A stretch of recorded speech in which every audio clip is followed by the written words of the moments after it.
A szex. A szex az élet leggyönyörűbb pillanatait okozhatja, de egyben a legfájdalmasabbakat is, mert a szex veszélyeket is rejteget. A nemi betegségek kórokozói válogatás nélkül szedik áldozataikat, és ha nem vagyunk eléggé körültekintőek, velünk is megtörténhet a legrosszabb. A mikroszkópban olykor tökéletes alakú kórokozók csak egyet akarnak: szaporodni. Csak éppen a francia ágyat a mi testünkben vetik meg. Megdöbbentő adat. Az Egészségügyi Világszervezet által elvégzett felmérés szerint évente több millió ember fertőződik szexuális úton terjedő betegséggel, úgynevezett STD-vel vagy STI-vel.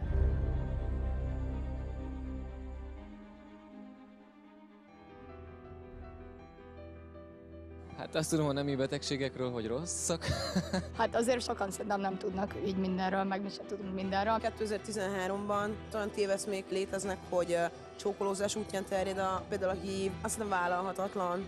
Kulcsa a nemi betegségek megelőzésének, hogy tudjanak róla a fiatalok, a szexuális élet megkezdésének időpontjakor tisztában legyenek azzal, hogy milyen veszélyek leselkednek rájuk. Az lenne jó, ha minden fiatallal az történne, amit ő maga akar. Tehát mindenki legyen a saját testének a tulajdonosa és birtokosa, tudója és cselekedetének karmestere. Ez az egyföldi életem van, fiatal vagyok, ki akarom tombolni magamat, ezt akarom kiélni, és senki ne tiltson nekem semmit, mert meghalunk, magunkra húzzuk a kriptafedőt, és ennyi. Akkor pedig miért kéne nekem bármiről is lemondani? Devalválódik magának a szexuális aktusnak az értéke, és egy ilyen technikai ügyé silányodik. Ha azt kérdeznénk, hogy szexuális kapcsolata mennyi volt, akkor azt mondja, hogy 1-5. Hogyha rákérdezek orális, azt mondja, hogy 50. Tehát ennyiben változott meg a szexuális szokás. Mikor egy szakadék szélén ott van egy korlát, akkor a korlátot nem úgy érled meg, hogy az jaj, a mozgásteremet beszűkítem, ellenkezőleg olyan határokat jelöl ki, amin átlépve a zuhanás fenyeget. Most hát az úgynevezett nemi betegségek terjedése, vagy AIDS, azoknak a határait jelöli ki. Sokkal több beteg, sokkal több fertőzött van Magyarországon, mint amit mi valójában látunk, és sokkal jobban el kéne juttatni az üzenetet az emberekhez, hogy menjetek el szűrésre, mert az életetek múlik rajta. Filmünkben szakértők segítenek górcső alá venni a hazánkban előforduló leggyakoribb szexuális érintkezéshez köthető betegségeket. A nemi gyógyászok még mindig megkülönböztetik az úgynevezett klasszikus nemi betegségeket, ami itt, Közép-Európában elsődlegesen a szifiliszt vagy bujakort, illetőleg a gonoreát, népiesen szólva a gatyabajt jelenti. Kezdjük tehát a klasszikusokkal. Hallottam, vagy szifilisz, vagy az nem az? Van ma egyáltalán Magyarországon szerinted szifilisz? Hát biztos, hogy van, mert azért lehet hallani a médiában. Nem is tudom. Lehet, hogy van, nem tudom. Szifilisz Magyarországon az 50-es, 60-as években egész egyszerűen nem létezett. Nem tudták a medikusoknak megmutatni, hogy milyen egy szifiliszes fertőzés, ma már ez nem így van. Szifilisz esetében 621 volt a bejelentett esetszám 2012-ben. Biztos egy-két eset előfordul, de hogy már ritka. Fogalmam sincs biztos, hát annak valami több 10 év a lappangási ideje. Valóban azt hiszik az emberek is, hogy ez valamikor a II. Világháborúban volt utoljára probléma, és az az igazság, hogy a legnagyobb problémának én azt látom, hogy néha az orvosok is azt hiszik, hogy ugyan már hát ezzel nem kell foglalkozni, holott én azt gondolom, hogy soha nem volt aktuálisabb a helyzet, mint ma. A szifiliszt egy baktérium, a spirális alakú Treponema pallidum terjeszti. Ha valaki ezzel a baktériummal fertőződik, átlag 3 hét múlva fájdalmatlan fekélyeket vesz észre az érintett területen. Az ezt követő tünetmentes időszak elteltével a fertőzés generalizálódik, testszerte kiütések jelennek meg, illetve évekkel később ideg- és érrendszeri elváltozások jelentkeznek. A bujakor klinikai megnyilvánulása a történelem során számos alkalommal adott ihletet a művészeknek, illetve számos hírességet érintett a betegség. Az elsődleges prevención lenne a hangsúly, hogy a fiatalok a szexuális élet megkezdése előtt tisztában legyenek azzal, hogy a szifilisz nem egy módszázadi betegség, és mindamellett, hogy az elsődleges tünetek, fájdalmatlan fekély, az legtöbbször a férfiakat szokta zavarni, de pont a fájdalmatlan volta miatt vannak, akik legyintenek rá, a tünet egy idő után elmúlik, és nem foglalkoznak vele. A szifilisz alapvetően szexuális úton terjed, de fertőzött anyáról átkerülhet magzatára a terhesség ideje alatt, illetve a szülés során. Utóbbi esetben konnatális szifiliszről beszélünk. A vele született szifilisz mindig egy ország közegészségügyi úgynevezett rossz mutatói közé tartozik. Sajnos mi is találtunk az elmúlt 2 évben 2 konnatális vele született szifiliszt, ami nagyon-nagyon szomorú példája annak, hogy még mindig nem működik elég jól a hazai terhes szűrés, hiszen a vele született szifilisz megelőzésének a kulcsa a megfelelő és megbízható terhes szűrés. Amíg ez nem valósul meg, addig nem tudjuk felszámolni a vele született szifiliszt. A vérbaj kezelésére még ma is a penicillint használják. Az első, illetve a második stádiumú betegek tökéletesen gyógyulhatnak penicillin injekciókúrával, a terciér szifilisz esetében a gyógyulási esély a szervek érintettségétől függ. Gyakorlatilag azt lehet mondani, hogy a szifilisz az gyógyítható, de egy évben többször is megkapható. Tehát nagyon nagy probléma, hogyha valaki azt hiszi, hogy ő egyszer átesett a szifiliszen és védett. Nem, többször meg lehet kapni. 1962-ben a Bőr- és Nemi Kórtani Klinika elvégzett egy felmérést. Egyetlen egy szifilisz fertőzött betegnek a fáját állították föl, 5 külön külső kapcsolata volt, ennek az 5-nek másik 32, ennek a másik 32-nek 78, és a végén egy hatalmas nagy fa alakult ki, amit én úgy szoktam a hallgatóimnak bemutatni, hogy ez nem szifiliszfa, hanem ez az emberi szexualitás fája. Második nagy gondot jelentő klasszikus a gonorea vagy gatyabaj, de hallhatunk róla kankó vagy tripper néven is. Fel tudnátok sorolni pár nemi betegséget, ami relevánsabb tűnik? Hála a jó Istennek nincs téren tapasztalatom. Vannak ezek, amikről csak a szüleinktől hallottunk, tripper, meg ilyenek, nem tudom. Mit tudsz erről a betegségről? Annyit tudok róla, hogy nemi betegség, és azt hiszem, hogy rovarokon keresztül is terjedhet. A tévhitek is hozzájárulnak ahhoz, hogy 2012-ben egy év alatt több gonoreás esetet jelentettek be, mint az elmúlt években összesen. A kórokozó baktérium a Neisseria gonorrhoeae. A gonokokuszok a húgycsövet, a méhnyakat, a végbelet vagy a garatott takaró nyálkahártyán, illetve a szem kötőhártyáján tapadnak meg és okoznak gyulladást. Tünetek tekintetében különbséget kell tennünk férfiak és nők között. A tünetek a férfiak esetében sokkal szembetűnőbbek. Hogyha egy férfi gonoreát szerez be, akkor egy 5 napon belül, de általában egy 2 nap múlva egy masszív gennyes húgycső folyása keletkezik, ami fájdalmas vizeléssel jár. Én ezt úgy szoktam mondani, hogy ha megérkezik a férfi beteg és a szemérmesen előhalásza a nemi szervét, és az be van bugyolálva papírvattákba, papír zsebkendőkbe, akkor annak biztos, hogy annyira folyik a gennyes váladék, hogy már szinte egy ránézésre az ember azt mondja, hogy biztosan trippere van, persze a diagnózis nem ezen alapul. Nők esetében a fertőzések jelentős része tünetszegény. Ez azért nagy probléma, mert vannak hölgyek, akik így tünetmentes fertőző forrásként élnek nemi életet. Egy kicsit csíp a vizeletük, azt mondják, hogy már megint felfáztam, és nem nagyon foglalkoznak vele, és miután a fertőzés kezelés nélkül átmenetileg önmagát tudja csillapítani, közben persze terjed tovább, terjed fölfele, és majd előbb-utóbb egy kezeletlen gonoreából, például egy nőnél egy egy kismedencei gyulladás, petevezető gyulladás alakulhat ki, régen nagyon sok volt. Tehát nem biztos, hogy a panaszaival akkor, amikor kéne, egy nő elmegy az orvoshoz. Maga a fertőződés útja az, amire fel kell hívni a figyelmet, illetve a fertőzés tényére és lehetőségére. Hiszen ez a nyálkahártyákon megtelepedve, ez a kórokozó nem válogat, mint láttuk, a húgyivarszervi, a torok, a szem, tehát a kötőhártya, nyálkahártyáján egyaránt jól megtelepszik. Ezek a kórokozók nem csak a klasszikus szexuális aktussal adhatók, kaphatók, hanem az úgynevezett extra variációban is, nevezetesen, ne szemérmeskedjek, az orális és az anális kapcsolattal. Gyerekek, egészen fiatal kamaszok köréből kerültek ki olyan izolátumok, akik a torkukban hurcolták ezt a kórokozót, akiknek nyilván fogalmuk nem volt arról, hogy az orális szex nem jelent védettséget, nem jelent biztonságot a gonoreával szemben, esetenként azt sem tudhatták, hogy a partnerük fertőződött gonoreával.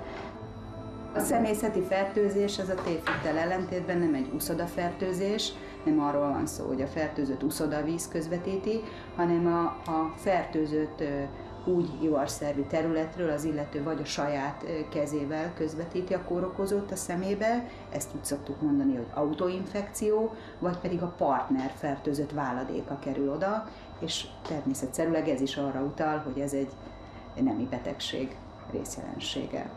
A gonokokkuszok egyre inkább beszűkülő antibiotikumérzékenységet mutatnak.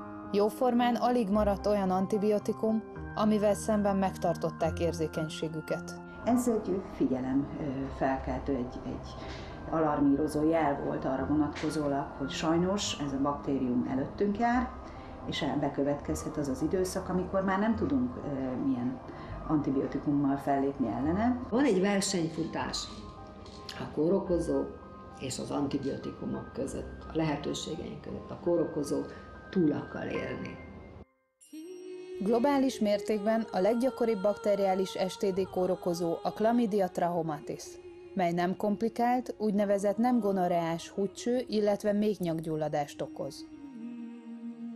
Chlamydia fertőzés rizikócsoportja elsősorban a fiatal korosztály, a 15-20-25 éves korosztály, tehát az elsődleges megelőzés alapja az, hogy ezek a fiatalok tudjanak erről a baktériumról, tudják azt, hogy ez szexuális úton terjed, szűrővizsgálatokon meg lehet bizonyosodni arról, hogy valaki fertőződött-e vagy sem. A hazai viszonylatban a D és K szerotípusok okozta megbetegedések tekinthetők igen gyakorinak, nagyon gyakran tünetmentes, tünetszegény ez a fertőzés. Ugyanakkor krónikussá fajulhat, kezeletlenül, diagnosztizálatlanul, ami későbbiekben a kismedencében krónikus szövődményekhez, kismedencei fájdalomhoz, méhen kívüli terhességhez, méhkült elzáródáshoz és további krónikus szövődményekhez vezethet, tehát nagyon-nagyon fontos az időbeni diagnosztizálás. A fertőzés elsősorban szexuális kontaktus révén következik be felnőtt korban, ami viszont problémát jelent, hogy a fertőzött édesanyja, aki a méhnyakban hurcolja, hordozza ezt a kórokozót, a szülés során kontakt közvetlen úton megfertőzheti az újszülöttjét. Megtelepszenek rajta ezek a baktériumok, kötőhártyagyulladást, illetve légúti tüneteket okozhatnak, hiszen az újszülött lenyelve a kórokozót, akár egy tüdőgyulladásban is szenvedhet a fertőzés következményeként. Ez arra utal, hogy nagyon hiányos a terhesgondozás, hiszen ha nem történik meg időben a terhes nőknek a chlamydia szűrése, akkor erre nem derül fény. Van-e olyan nemi betegség, ami még nem került be az országba, de fenyeget minket? Már bekerült. Már be is került. Be is került, 2 eset volt, tehát nevezetesen a limfogranuloma venereum, rövidítve LGV, ami az ezredfordulót követően Hollandiából indult el, melegek körében terjed, őrületes sebességgel, és ezt a Chlamydia trachomatisnak az L2-es típusa idézi elő. Ha nem kerül észlelésre és nem kezelik a betegeket megfelelően, akkor ez is egy ilyen krónikus lefolyású stádiumokban zajló betegség, elsősorban akut végbél gyulladás tüneteivel, és ami nagyon fontos, hogy az LGV-ben megbetegedett pácienseknek igen nagy százalékánál egyidejűleg HIV-fertőzést, szifilisz, gonoreát, beindított egy hepatitis C járványt is, gyakoribb lett a hepatitis B, az anális közösülés miatt a hepatitis A, amit ugye azért ebben az értelemben nem igazán sorolunk a szexuális érintkezéssel átvihető kórokozókhoz, de hát minden, ami szex útján adható, kapható, azért előbb-utóbb olyan tüneteket okoz, ami ezt a tájékot is érinti. A herpes simplex okozta nemi szervi fertőzés majdnem minden 5. serdülőt és felnőttet érint. A vírus inaktív állapotban a szervezetben marad, és időről időre tüneteket formálva újra aktiválódik. Az érintettek többsége nem tud arról, hogy vírushordozó. A fertőzés felismerésének elmulasztása így nagy szerepet játszik a járvány terjedésében. A herpesszel először találkozó egyéneknél nem biztos, hogy lesz klinikai tünet, sőt nagy valószínűséggel nem lesz klinikai tünet. A becslések szerint kb. 20%-nál alakul ki az elsődleges tünetegyüttes, amire azért emlékezni szoktak, mert az bizony komoly tüneteket, panaszokat idéz elő. A 80% tünetmentesen éli meg az elsődleges fertőzést. Nem mindig tudunk egyértelmű választ adni, hogy mi az, ami provokálja a herpes megjelenését, de a tévedések elkerülése véget nem csak akkor fertőznek a betegek, amikor van klinikai tünetük, hanem a tünetmentes vírusürítés állapotában is. Ezek a kórokozók rendkívül érzékenyek, ha kikerülve az emberi szervezetből, nagyon gyorsan elpusztulnak. Tehát azt az elméletet, hogy a WC-n szedtem össze, azt talán törölni lehet.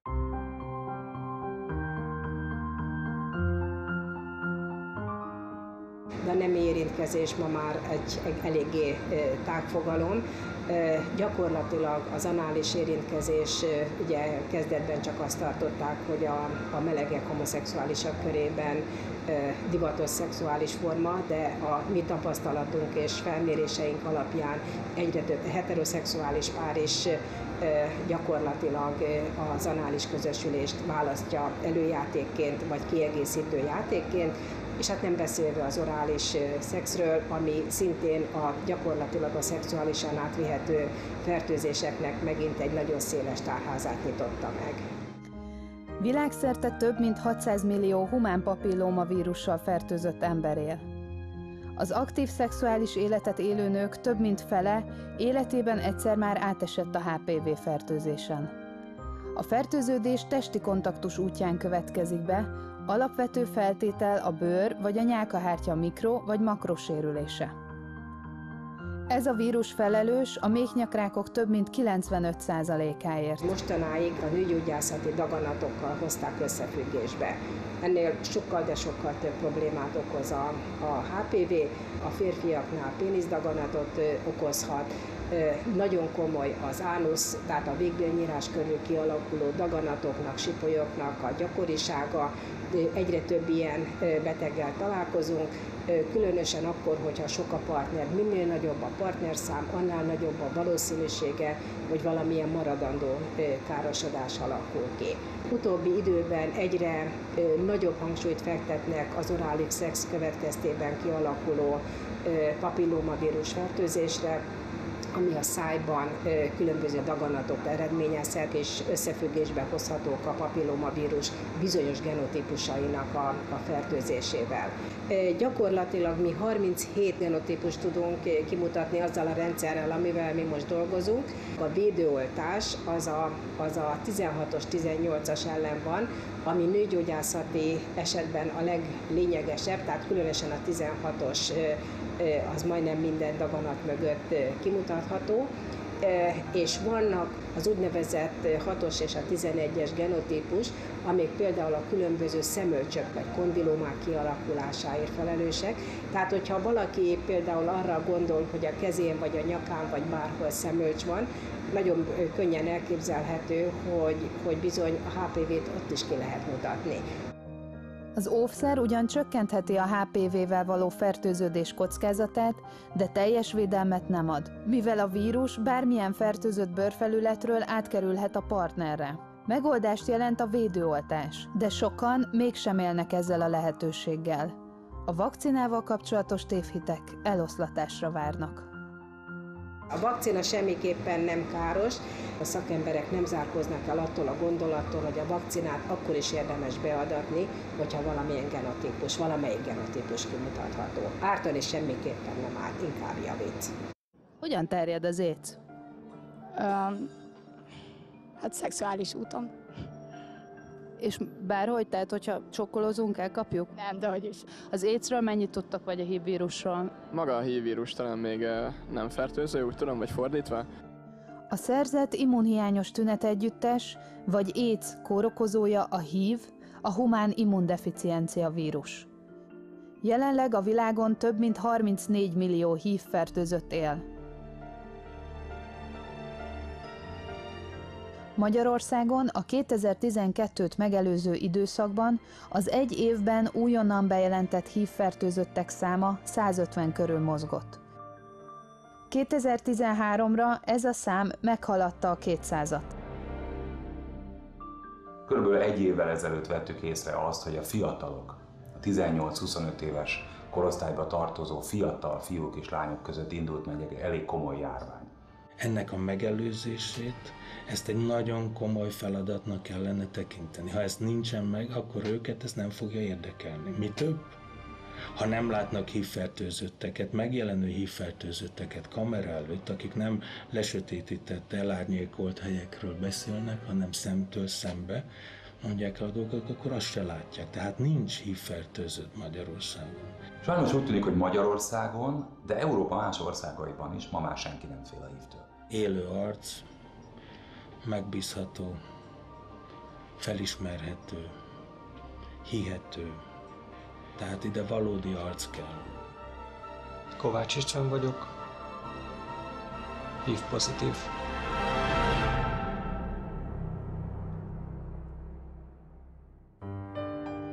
István 33 éves festőművész. 3 éve küzd a HIV-fertőzéssel.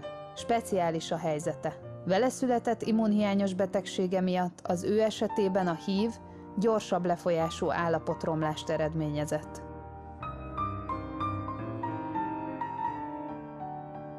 Korábban ugyanúgy élveztem az életet, mint minden más velem egykorú fiatal. Szerettem mindig utazni, barátokkal jól érezni magunkat, programokat csinálni. Gyakran tartottak csodabogárnak. Kiszámíthatatlan volt némely reakcióm bizonyos szituációkban, ami a közelmúltban nem feltétlenül előnyére változtatott meg engem. Nyugat-európai országokkal összehasonlítva alig tizede azoknak a névtelen vagy nevesített szűréseknek a száma, amelyeket elvégeznek egy évben. Sajnos nagyon kevés az olyan szűrőállomás, ahova név nélkül, anonim módon el lehet menni, és 1-2 héten belül meg lehet tudni magunkról, hogy HIV-fertőzöttek vagyunk, vagy sem. Az a helyzet, hogy nekünk van egy missziónk, hogy addig dolgozunk, amíg ez a fertőzés jelen van. Addig dolgozunk, amíg a fertőzésnek és a gondozásnak ránk van igénye, illetve az egészségügyi ellátásnak.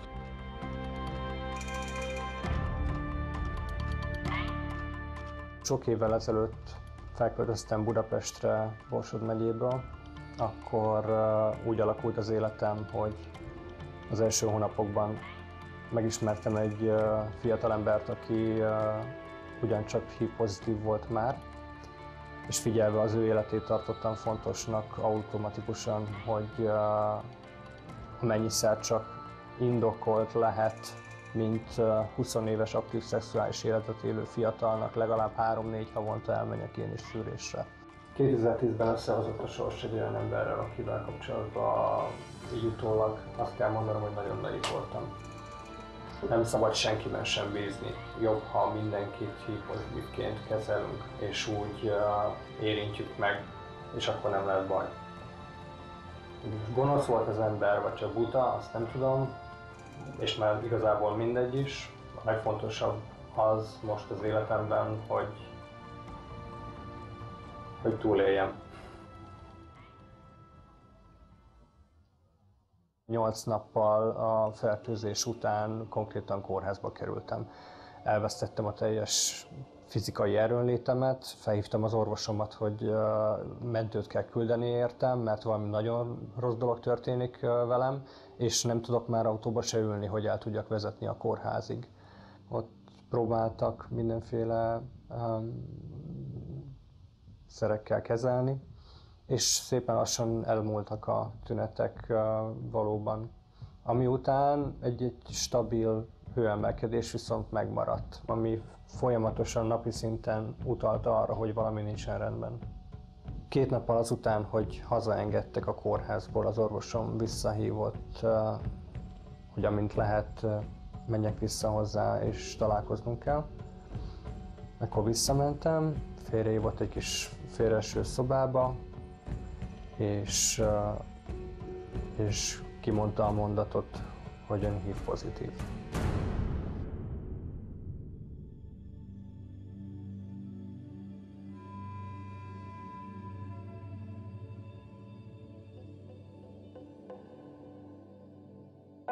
Az első gondolatom az volt, hogy oké, így alakult, most hogyan tovább. Aztán el kellett tennie valóban egy bizonyos időtartamnak, heteknek legalább, amikor igazán kezdtem feldolgozni az információt, és éreztem úgy, hogy ez tényleg gyökeresen meg fogja változtatni az életemet. A fertőződés után minden második embernél egy úgynevezett akut tünetegyüttes alakul ki. Ez egy szinte megfázáshoz hasonló megbetegedés néhány nyirokcsomóval a nyakon vagy tesztszerte. Sokszor ilyenkor, ha valaki orvoshoz fordul és megnézik nála a HIV-tesztet, akkor derül ki, hogy HIV-fertőzött. Amennyiben nem fordul orvoshoz, ez meggyógyul magától, és egy hosszú, akár évtizedekig tartó tünetmentes periódus következik. Ez azt jelenti, hogy 10-15 évig senki, de senki nem tudja megmondani róla, HIV-teszt híján, hogy az illető HIV-fertőzötte vagy sem. Én is úgy tudtam, hogy most egy olyan időszak következik nálam, ahol évekig igazából nincs teendő, hanem csak várjuk azt, hogy majd szépen lassan az immunrendszer feladja, és nem képes többé önállóan kezelni a HIV vírust a szervezetben, és akkor majd következik a gyógyszeres kezelés. Ez ami nálam nem így alakult, hanem az állapotom folyamatosan egyre rosszabbá vált. 3 hónap után én kórházba kerültem itt Budapesten, a Szent László kórházba, ahol 7 milliós vírusszámmal és tüdőgyulladással, már akkor 3. napja 42,5 fokos lázzal felvettek. Folyamatosan vízes ruháztak, és be kellett egy hideg zuhany alá, vagy a hideg zuhany alá állnom. Az egy nagyon nehéz időszak volt.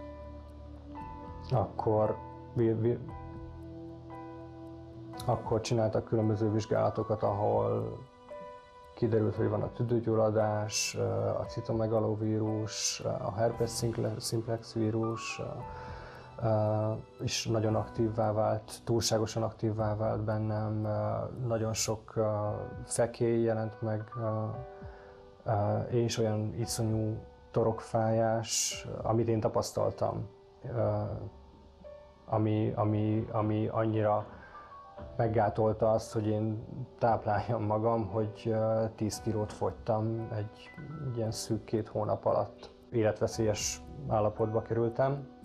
Egyrészt a tüdőgyulladás miatt, az annyira meggyengült immunrendszer miatt, másrészt pedig az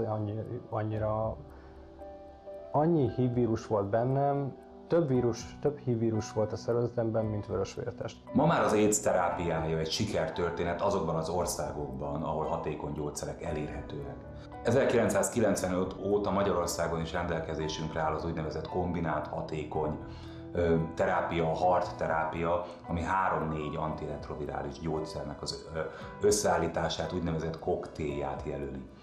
Ahogy bekerültem és kiderült, hogy én mennyire rossz állapotban vagyok, egyértelmű volt, hogy azonnal gyógyszeres kezelés tudja megmenteni az életemet.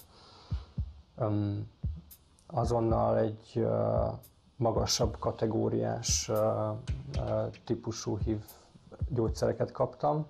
Tény az, hogy évtizedekig lehet élni egy hatékony gyógyszeres terápia mellett, de senki ne felejtje el, hogy azért nem könnyű dolog minden nap, mindig ugyanabban az időben, hétvégén, munkaidőben, nyaralás alatt, külföldön, belföldön, jó időben, rossz időben beszedni ezeket a gyógyszereket. Mint minden gyógyszernek, ezeknek is vannak és lehetnek mellékhatásai. Folyamatos alváskényszerem volt, emiatt nem is igazán emlékszem sok mindenre abból az időszakból.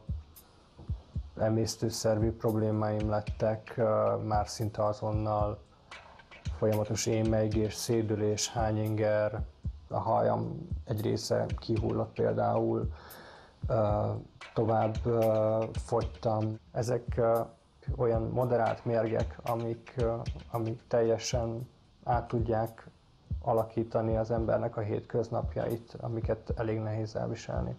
A vírusok a vérben akár több millióannyian is lehetnek, de ha gyógyszert szed valaki, akkor ez 20 per köbmilliméter, tehát 20 darab per köbmilliméter alá csökken. Ez kizárólag a gyógyszerekkel érhető el. Nem lehet semmilyen természetgyógyászati vagy lelki módszerekkel ezt elérni, csak is a gyógyszerekkel. Amennyiben valaki össze-vissza szedi a gyógyszereket, tudod, kihagyja. Néhány nap alatt a vírusok felszaporodnak a vérében, és megszokják azt, hogy ők hol látják a gyógyszert, hogy nem. És ilyenkor természetesen hatástalanná válik. A legnehezebb a gyógyszerek szedésében azt a szigort betartani, amivel kell szednem őket minden nap, pontosan ugyanabban a percben tulajdonképpen. El tudod egyáltalán felejteni egy napra is azt, hogy... Nem. Egyáltalán nem hagy se a gyógyszer, se a mellékhatások elfelejteni azt, hogy én milyen állapotban vagyok, hogy ez nem egy jó állapot, és az, ami végig fog kísérni egész életemben. Hogy tudsz ezzel megbirkózni? Mi segít neked ebben?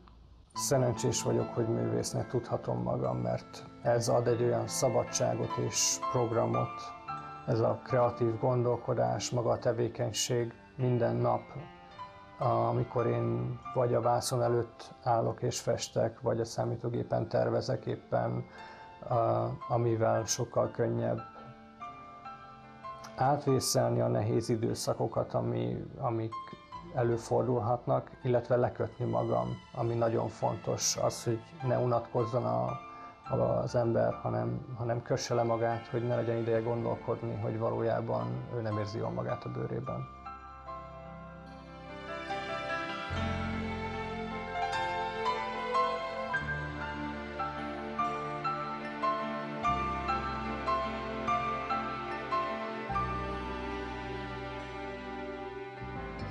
Mielőtt megfertőzöttem, azért szebb dolgok foglalkoztattak, mint művész is. Az a világ szebb volt. Azok a képek, amiket most csinálok, valamilyen szempontból tartalmasabbak, mint amiket korábban csináltam.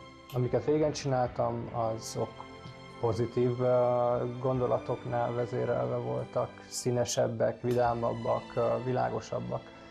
Ahogy most változott a munkásságom, meg a gondolataim, amik vezérelnek abban, hogy én mit festek és hogyan, az egy picit elkomorodott, elmélyült.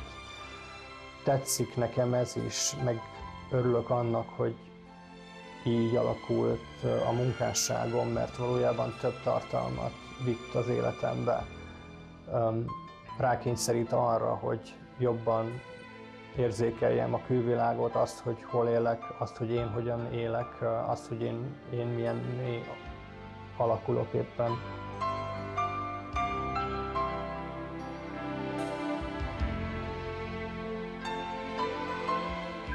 A család támogatása mindig is nagyon fontos volt számomra, ezért mindenképpen meg akartam velük osztani azt, hogy mi történt velem. Először édesanyámnak mondtam el, hogy mi történt.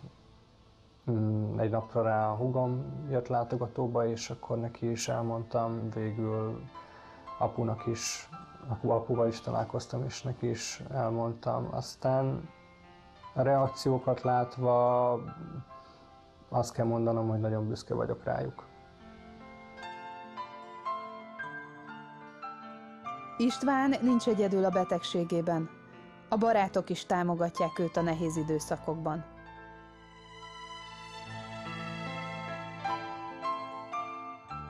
mint Exupéry könyvéből a kis herceg, aki így ide csöppent valahol egy másik bolygóról. Úgyhogy nagyon másképp működik, mint az átlagember, és pont ettől felbecsülhetetlen nekem a barátsága, illetve hogy ennyire közel engedett magához, mindentől függetlenül. Voltak, akik eltávolodtak tőled emiatt? Direkt eltávolodást nem tapasztaltam szerencsére, ilyen szempontból szerencsésnek tartom magam. De voltak olyan példák, amikor azt éreztem, hogy hiába mondja azt az illető, hogy ez nem probléma, valójában probléma. Haragszol rájuk ezért? Dehogy is. Valójában ők nem rossz értelemben tudatlanok. Nem tudják azt, hogy ez mivel jár, ez miről szól, mi az, amire ügyelni kell, mi az, amire egyáltalán nem kellene ügyelni. Miért vállaltad ezt a riportot? Azért vállaltam a riportot, mert fontosnak tartom azt, hogy az emberek tudjanak erről, hogy létezik a HIV. Maga a HIV-fertőzés az egy olyan pandémia az egész világon terjedő, ami megkívánja az ország adminisztrációs vezetőinek a közreműködését. Nélkül nem megy. Ez állami feladat, az államnak jelen kell lenni, akár nagy megállító plakátokkal, vagy pedig olyan programokkal, iskolába kihelyezett programokkal, gimnáziumokba, egyetemekre kihelyezett programokkal, amelyekkel gyakran találkozunk a Nyugat-Európa, illetve az Amerikai Egyesült Államokban, ahol valójában ténylegesen csökkent a HIV-fertőzötteknek a száma. Még az afrikai államokban is csökkent a HIV-fertőzötteknek a száma, illetve az újonnan kiszült HIV-fertőzötteknek a száma pusztán azzal, hogy elkezdtek erről beszélgetni.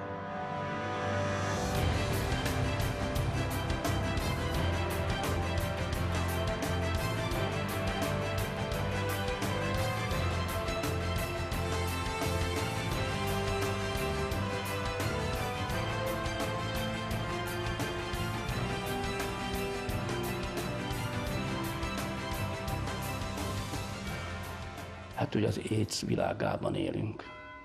Óriási rizikó tapad a promiszkuitáshoz, tehát a válogatás nélküli szexuális kapcsolathoz. És ahol nincsen feltétlen norma, ott a pillanatnyi kívánságkésztetés és érdek az, ami domináns lesz. A szeretet, a megtartóztatás, a józanság, a körültekintés, a mérlegelés, az mindig minden vonatkozásban, nem csak a szexualitás vonatkozásában, mindig kifizetődő. És amilyen mértékig az ember ezektől az eszményt jelentő momentumoktól eltávolodik az erkölcsi életében, és a szexualitás megvalósításában, annál inkább kiteszi magát rizikónak. Alapvetően fontosnak tartom a felvilágosítást, és azt, hogy az emberek megtanuljanak felelősséget vállalni. Ez nem csak a szexualitás terén, hanem minden egyéb módon. Hogyha ott megy, akkor azt gondolom, hogy az ember a szexuális életéért is felelős. Az egyénnek a felelőssége az sosem egy elhanyagolható tényező, és az elmúlt 10-20 év arról szólt a HIV prevencióban, hogy változtassuk meg az embereknek a magatartását, és arra kellett rájönni a szakembereknek, hogy az egyik legnehezebb dolog az embereknek a magatartására bármilyen hatással lenni.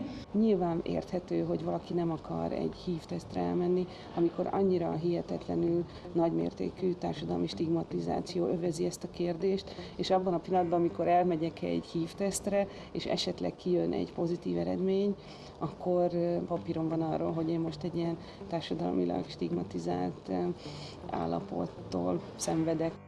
Milyennek találod a szexuális felvilágosítást? Komolyabban kéne menni, én pontosan emlékszem, hogy amikor nálunk volt ilyen, akkor ez lyukas óra keretein belül teljesen komolytalanul zajlott, tehát hogy így, nem tudom, eszegettek közben szendvicseket, és így olvasgattak. A szexuális felvilágosítás nem annyira a fizikumot és az anatómiát kell, hogy jelentse, vagy egyszerűen csak a védelmet a nemi betegségről, hanem azok az emberi értékeknek a megtalálása, a szerelem, tehát az érzelem alapú szexuális kapcsolat az lesz, ami tartós lesz, az lesz, ami monogámmá teszi majd az embert, nem pedig a ágról ágra való repdesést, a mindig újat, hanem önmagunkba megtalálni azt az új dolgot és a másikba, a partnerünkbe. Nyilván kellene sokkal több ilyen felvilágosító úgymond nap vagy óra, csak ezt máshogy kéne, mert ugye fiatalokhoz, tehát hogy ez is azért marketing, hogy el lehessen adni, hogy mert azzal csak elriasztják őket, hogyha ezt a szót hallják, hogy nemi betegség. És ezt tudom, hogy hülyeség, de valahogy barátságosabban kéne megközelíteni a témát a fiatalok felé. Az egyik legnagyobb lehetőségnek egyébként az iskolát látnám, ahol egy valami teljesen elképesztő elképzelés alapján ezt biológiai szintre sorvasztják, mint hogyha a szexuális élet az a biológiáról szólna, és hogyha a szexuális életben azt kéne tudnunk, hogy néz ki a női nemi szerv, meg hogy néz ki a férfi nemi szerv. Az a biológia rész persze, hát ha megtanuljuk a szív felépítését, akkor miért ne tanulnánk meg ezeknek a szerveknek a felépítését, de ez nem a szexuális élet, ez nem a szexuális kapcsolat. Eleve a kapcsolatokról az iskolákban úgy szólván semmit nem tanulunk, pedig az egy kiváló terep lenne. Beszél családtervezésről, ennek semmi köze nincs. A szexnek nincsen köze a családtervez. A szex az ember saját dolga, és már akkor csinálja, mikor még azt se tudja, hogy férfit vagy nőt választ párjául. Nincsen társadalmi diskurzus az embereknek semmiéről. Miért pont a szexuális kultúrájáról lenne egy olyan társadalmi diskurzus, amire meg tudnánk egyezni, vagy tudnánk beszélni. Ugye ez egy örök kérdés, hogy mikor kezdjük a felvilágosítást. Mire egy szülő rászánja magát, már rég késő, és már rég legyint a gyereke, hogy ugyan már anyu, most akarsz erről beszélni. A probléma az, hogy közben a szülők, az iskola, például vannak olyan iskolák, ahova nem lehetett elmenni, mert mi maszturbációról beszéltünk. Vagy hogy mossa meg a kezét maszturbálás előtt. Megszokta? Kérdeztem vissza a tanárnak. A fiatalok teljesen őszintén és nyíltan beszélnek mindenről, és sosem a gyerekekkel van a probléma, mindig a szülőkkel és a tanárokkal. A szüleitekkel szoktatok ilyesmiről beszélni? Hát nem igazán. De miért nem, vajon? Anya-apa miatt, vagy te nem szeretnél, mert ciki otthon ilyesmiről beszélni? Hát soha nem került szóba igazából ez vagy hát a téma igen, de így külön a betegségek így nem. Meg hát megbíznak bennem annyira, hogy nem kapok el ilyeneket. Hát nem tudom igazából, sose beszélgetek az ilyenekről. Azt tapasztalom, hogy megy az egymásra mutogatás, akár az egyén úgy, hogy nem jól neveltek, akár a szülők úgy, hogy az iskola nem adott eszményt, és fordítva az iskola pedig arra panaszkodik, hogy a család szétesett. Nyilván azt gondolom, hogy alapvetően végső soron mindenki magáért áll jót, alapvetően egyrészről. Másrészről, hát az embernek a személy mi volta, éppen azt jelenti, hogy képes vagyok minden körülmények között szuverén, önálló módon cselekedni.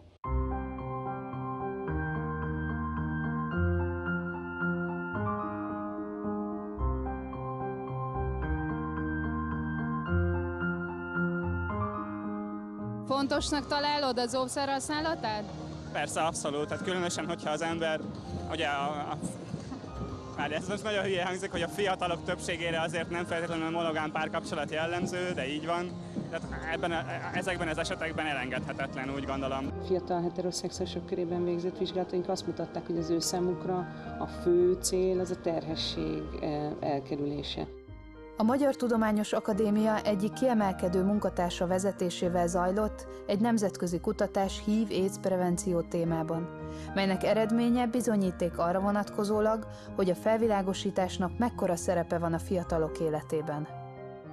Körülbelül 1000 embert közelítettünk meg, vagy tehát őket tudtuk bevonni ebbe a kutatásba, ugye ez 10 év alatt beszélünk ennyi emberről, és többekkel több éven át tartottuk a kapcsolatot, és azt lehet mondani, hogy eléggé sikeresek voltunk, tehát olyan szempontból mindenképpen, hogy azok, akik részt vettek a tréningeken, azoknak mérhetővé vált ez a fajta attitűd változása, hogy nagyobb eséllyel használtak óvszert. Az orális kapcsolatoknál gyakorlatilag senki nem használ óvszereket.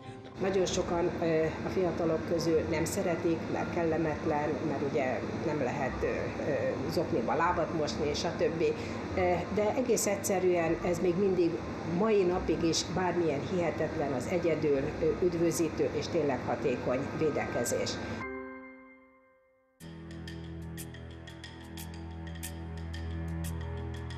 Prostitúcióhoz hozzá kapcsolódó nemi betegségről már az ősidők óta tudnak. Ugye ez is egy nagy kérdés, hogy a prostituált terjeszti-e, vagy a kliens hozza. Azt pontosan tudták már az ókori Rómában is, hogy egy valamire való római polgár tógájának reddőiben ott kell lenni egy óvszernek, mert már ott ismerték az óvszert a juh-vak bélből, vagy a halhólyagból állították elő az aktuális óvszert, hogy aki prostituálthoz megy, tehát a lupanáriába, a kuplerájba elmegy, ott bizony megfertőződik. Ma már a prostituáltak részére kötelező szűrővizsgálat nem létezik. Az teljesen más kérdés, hogyha valaki mondjuk futat lányokat, és mégis megköveteli ezeknek a vizsgálatoknak az elvégzését, de az az igazság, hogy a lányok nem szívesen mennek el vizsgálatra, mert hogyha kiderül, hogy fertőzöttek, akkor ugye lecserélik őket, és más munka után kell nézni. Védekezés, amikor valaki prostituálthoz megy, egészen különös módon 5-10 századrangú dolog lesz.